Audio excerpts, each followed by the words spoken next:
We are going to discuss the case of the child with the enuresis or bedwetting.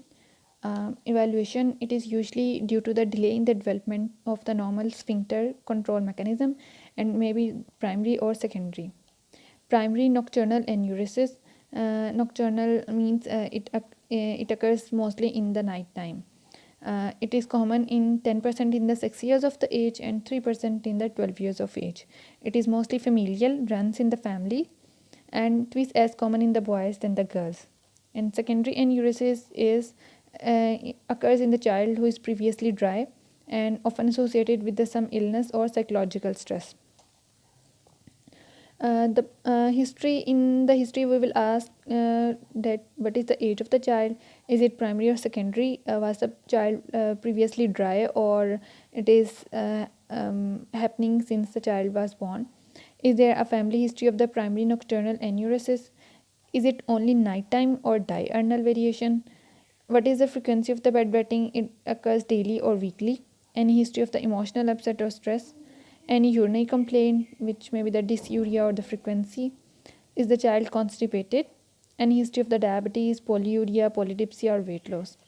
In the examination, we will check the neurological examination and neurological systems, and we will see the congenital abnormalities, check the leg reflexes and perineal sensation, look for the spina bifida occulta or hairy patch over the sacral area, and then we will see is there a palpable fecal mass which will indicate the constipation, check signs of the renal disease which may be the growth failure or blood pressure.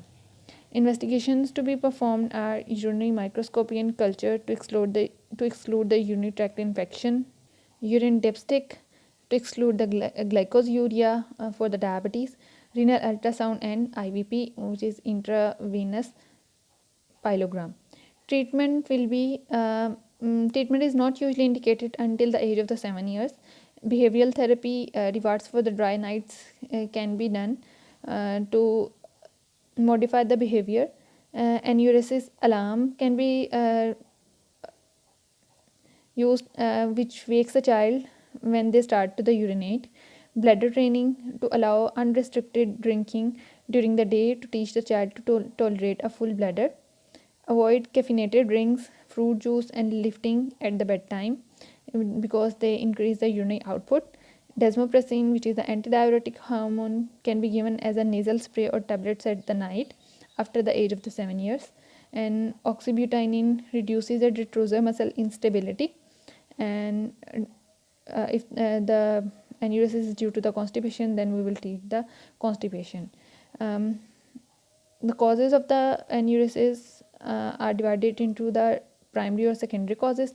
Primary causes are the delayed maturation of in familial and reduced ADH production, and secondary causes are emotional stress, urinary tract infection, diabetes mellitus, and threadworm infection. In this schematic diagram, it is shown that how the urinary bladder works in response to the urine accumulation in it, and why bedwetting occurs. Initially, the bladder starts filling, then it enlarges as the urine remains accumulated in it, and then a message is sent along the nerves to the brain that bladder is being full. The signal, if the signal is ignored and the bladder continues to fill, when the bladder is full, a more urgent signal is sent to the brain. If the signal is not recognized, such as during sleep or rejected, the pelvic floor muscles relax and the bladder empties, resulting in a wet bed.